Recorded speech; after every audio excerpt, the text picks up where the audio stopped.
Fala galera, tudo bem com vocês? Vamos lá então para mais um resumo pós-rodada aqui no nosso humilde canal, para fazer um resumo aí da 25ª rodada do Brasileirão 2025. Nesse vídeo falar um pouquinho dos confrontos, vou falar sobre os resultados, vou comentar tabela, mas algumas coisas também desta mais uma rodada de Brasileirão. Então, sem mais delongas, vamos lá então para o nosso resumo. Essa rodada que começou no sábado, dia 27, e terminou ontem, na segunda-feira, dia 29 de setembro. Digo ontem, porque eu gravo esse vídeo no dia seguinte, dia 30 de setembro. E vamos lá então para o primeiro jogo da rodada. Começa então com os jogos de sábado. Fortaleza 1, Sport 0. Duelo nordestino e duelo na parte de baixo da tabela. Duelo direto na parte de baixo da tabela. O Fortaleza com gol solitário de Lucas Sacha.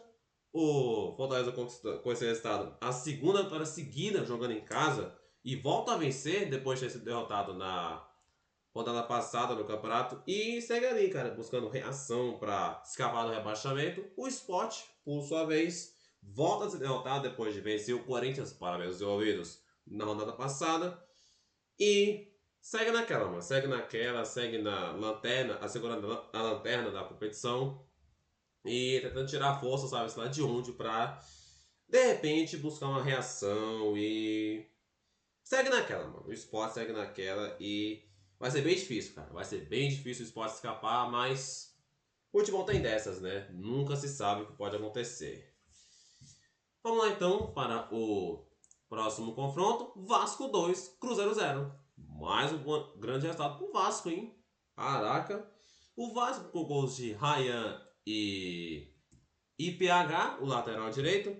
O Vasco, com esse resultado, chega ao seu quinto jogo de invencibilidade, quem diria em Vascão. E segue subindo na tabela, segue se afastando da zona de rebaixamento, vai figurando ali no meio da tabela do campeonato. Será que o dinizismo está começando a engrenar? Vamos ver, né? O Cruzeiro, com esse resultado, volta a ser derrotado depois de algumas partidas. E com esse resultado também, o Cruzeiro se complicou, cara. O Cruzeiro se complicou na disputa pelo título e viu o Flamengo, o líder do campeonato, ampliar a vantagem. Resultado esse que eu vou falar mais pra frente. E sim, já logo vou passar uma pequena raiva, tá? Mas, enfim, né? O Cruzeiro então volta a ser derrotado e se complica na disputa pelo título brasileiro de 2025.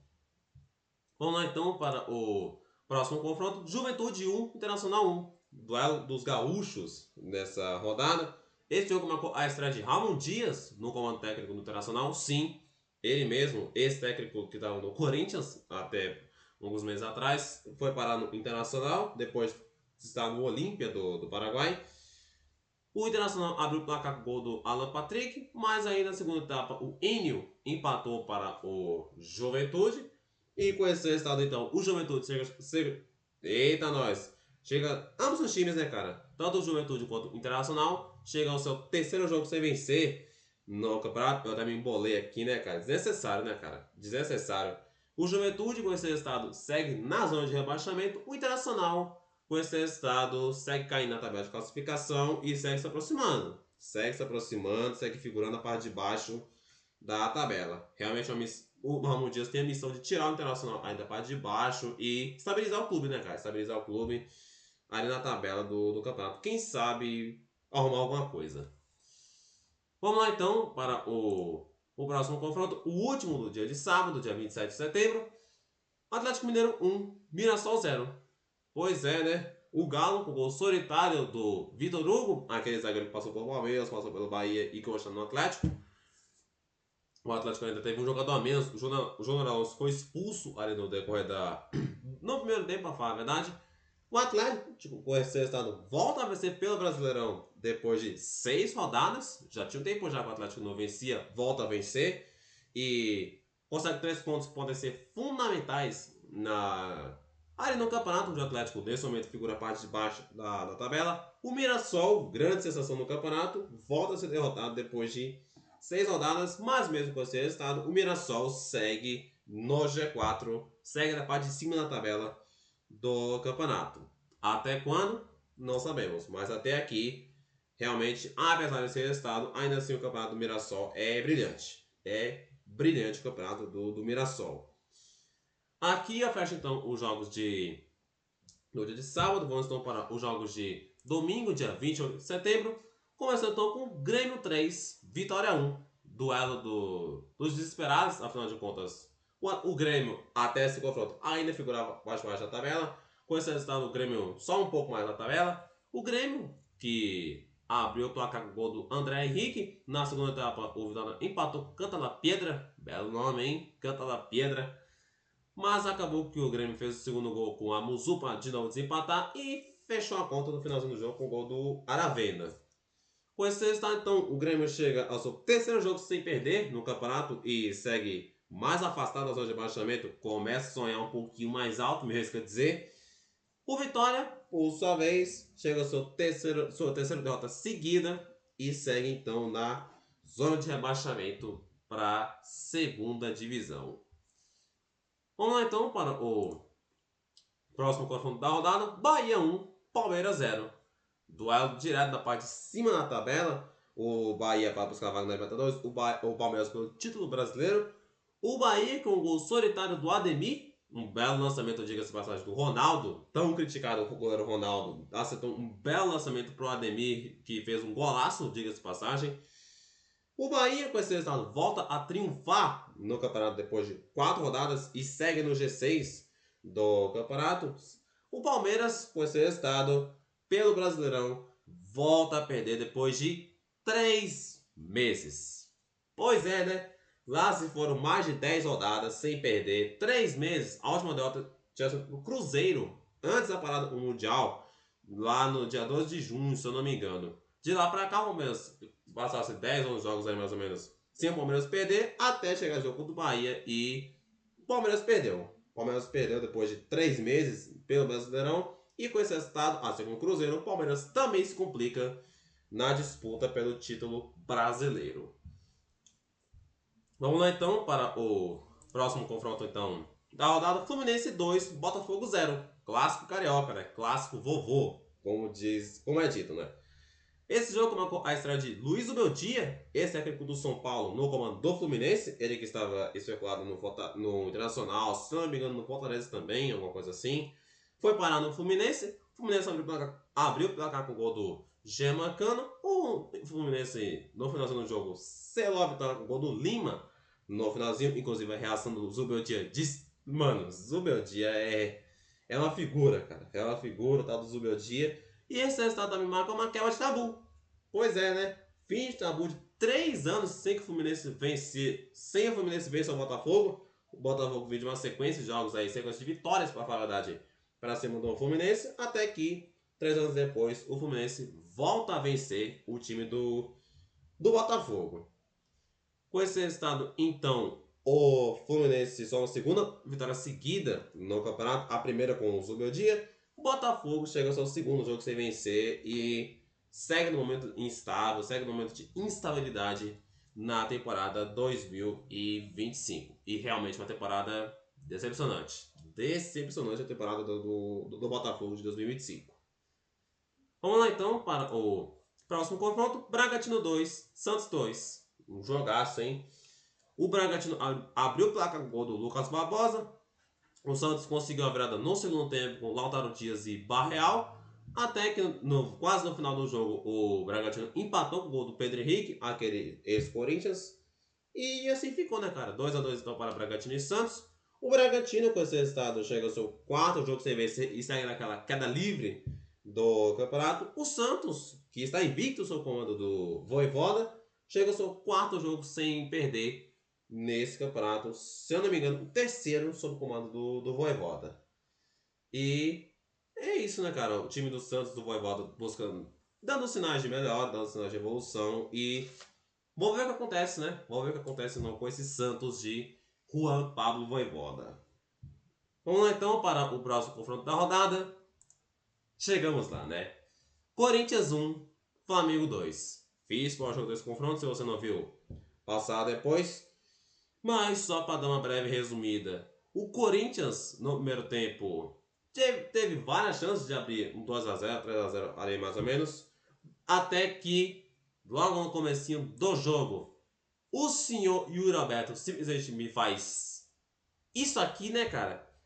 Eu não vou dar piti, eu disse que ia passar raiva, mas eu não vou dar piti em relação a esse lance do Yuri Alberto nesse vídeo. Já dando um pequeno spoiler, já dei meu piti no pós-jogo que fiz entre Corinthians e Flamengo. Se você não viu, tá curioso pra saber, passa lá depois.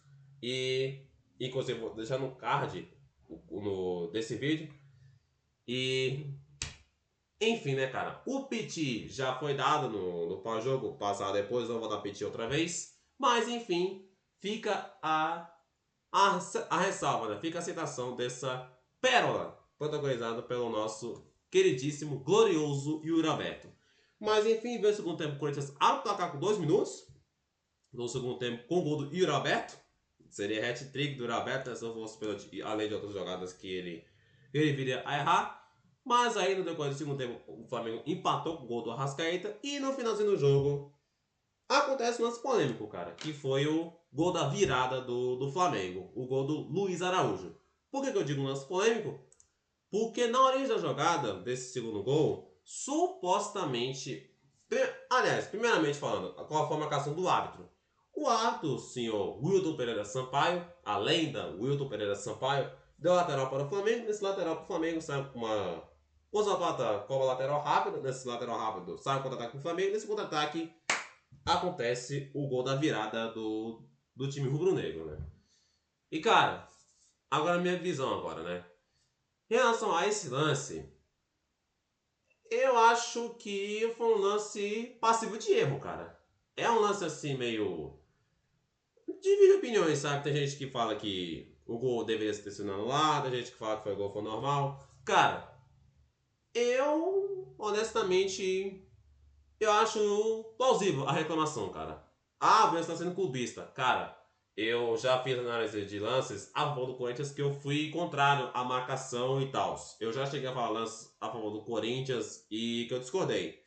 Então, antes que você venha me chamar de clubista, é isso, tá? Mas, em relação a esse lance, eu acho que sim, cara. Eu acho que foi um erro de arbitragem e é plausível de reclamação, cara. É plausível a reclamação porque eu acho que sim, cara. Eu acho que era lateral de fato para o Corinthians. A bola de fato bateu. Parece que. Eu tenho impressão, cara. É a impressão que eu tenho que a bola bateu por último no Plata e não no jogador do Corinthians, o Gustavo Henrique. E. Enfim, cara. Basicamente. É um lance que, inicialmente falando, eu fiquei na dúvida, mas depois de revisar algumas vezes eu vi que de fato a bola bate no Gustavo Plata, não no Gustavo Henrique. Mas acontece, né, cara? Aconteceu. Aliás. Nada disso teria acontecido se o Corinthians tivesse matado o jogo, pelo menos no primeiro tempo. No primeiro tempo ainda, né? Melhor dizendo. E eu já falei que eu tinha que falar no pós-jogo, tá? Já falei que eu tinha que falar no pós-jogo, não vou falar aqui de novo, até para não dar muito spoiler. E passar depois. Passar depois no pós-jogo para você dar uma conferida. Mas, enfim, com esse resultado, então, o Corinthians só fazendo uma correção. Ainda outro spoiler do pós-jogo, né, cara? No pós-jogo disse que o Corinthians chegou ao seu sexto jogo sem vencer em casa, mas não. Esse resultado contra o Flamengo é o sétimo jogo, não sexto, o sétimo jogo do Corinthians sem vencer em casa pelo Brasileirão. Parabéns aos envolvidos. O Flamengo, com esse resultado, chega à marca de 11 jogos sem derrota no Brasileirão e, como havia citado lá atrás, quando falava do resultado do Cruzeiro, o Flamengo aumentou a vantagem, não somente segue líder, como também aumenta a vantagem na ponta da tabela, na liderança do campeonato. Aqui eu fecho então os jogos de domingo, vamos então para o único jogo de segunda-feira, dia 29 de setembro. Vamos lá então, São Paulo 0, Ceará 1. Pois é, né? Seria uma crise no São Paulo? Vamos ver, né? Vamos ver.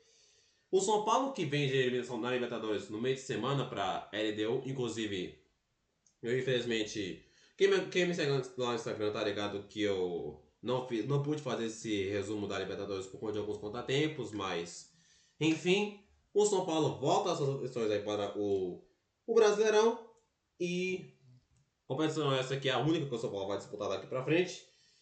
E acabou que nesse jogo contra o Ceará Depois do primeiro tempo, empatado 0x0, o Ceará abre o placar logo no começo do segundo tempo, com o gol do Pedro Henrique, jogador emprestado pelo Corinthians. Parabéns, São Paulo, pela proeza do gol do Pedro Henrique. E com esse resultado, então, pela primeira vez na história, o Ceará vence o São Paulo no Morumbi. Caraca, eu fui olhar esse... Se eu não me engano é isso, cara. Ou é isso ou quase isso. Pela primeira vez na história, o Ceará vence o São Paulo no Morumbi. Que coisa, hein? E com esse resultado também, para de bolar a cabeça. O São Paulo chega à sua segunda derrota seguida pelo Brasileirão. Na temporada é a quarta derrota seguida que o São Paulo sofre em 2025. O Ceará, com esse resultado, volta a vencer no campeonato e chega ao seu terceiro jogo de invencibilidade. Ele que vem 12 empates seguidos. Com esse resultado, então, chega ao terceiro jogo praticamente não, né? Ele transforma uma sequência de jogos sem vencer em uma sequência de invencibilidade com um simples resultado. E aqui, então, eu fecho os confrontos dessa rodada. Vamos então para a tabela de classificação da rodada, né? E vamos então para a tabela. Ainda vale ressaltar, temos times com jogos a mais, jogos a menos, mas de momento essa é a tabela do campeonato. Flamengo, líder no campeonato com 54 pontos, um jogo a menos. Sendo um detalhe, né, cara? O Flamengo tem aí um jogo a menos e 4 pontos a mais que o Cruzeiro, segundo colocado, vice-líder com 50 pontos. O Palmeiras, terceiro colocado, com 49 pontos e 2 jogos a menos. Mirassol, quarto colocado, com 42 pontos e 1 jogo a menos. Botafogo, quinto colocado, com 40 pontos e... eu ia falar jogo a menos, mas Botafogo tem 25 jogos completos. E o Bahia, sexto colocado, com 40 pontos e 1 jogo a menos, completa então o G6. Continuando a tabela, temos o São Paulo, sétimo colocado, com 35 pontos. O Fluminense, oitavo colocado, com 34 pontos e 2 jogos a menos. O Bragantino, nono colocado, com 32 pontos. O Grêmio, décimo colocado, também com 32. O Ceará, 11º, com 31 pontos e 1 jogo a menos. O Vasco, 12º, com 30 pontos e os 20 jogos completos. Eu ia falar jogo a menos de novo. O Corinthians, 13º, com 29 pontos. Olha aí, Corinthians. O Atlético Mineiro, 14º, com 28 pontos e 2 jogos a menos. O Internacional, 15º colocado, com 28 pontos e 1 jogo a menos. Onde o Inter foi parar, mano. Tá louco. E o Santos, 16º colocado, com 27 pontos e 1 jogo a menos. É o primeiro time fora do Z4. Na zona de rebaixamento, Juventude, 17º, com 22 pontos e 1 jogo a menos. O Vitória, 18º, com 22. O Fortaleza, 19º, com 21 pontos e 1 jogo a menos. Na 20ª e última colocação, o Sport, com 14 pontos e 2 jogos a menos.